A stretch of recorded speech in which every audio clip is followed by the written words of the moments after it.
เอาเวลาอันที่มีค่าของเราตั้งหน้าตั้งตาหาเงินหาคำเฮ็ดแนวใดก็ได้ให้ชีวิตตัวเองดีขึ้นในแต่ละมื้ออย่าไปเสียดายอย่าไปเสียใจกับอดีตที่มันผ่านมาที่เราบ่สามารถย้อนเวลากลับไปแก้ไขมันได้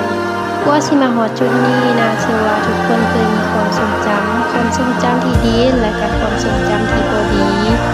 ทุกคนเคยเฮ็ดผิดพลาดส่วนคนที่บ่เคยเฮ็ดผิดพลาดก็คือคนที่บ่เคยเฮ็ดหยัง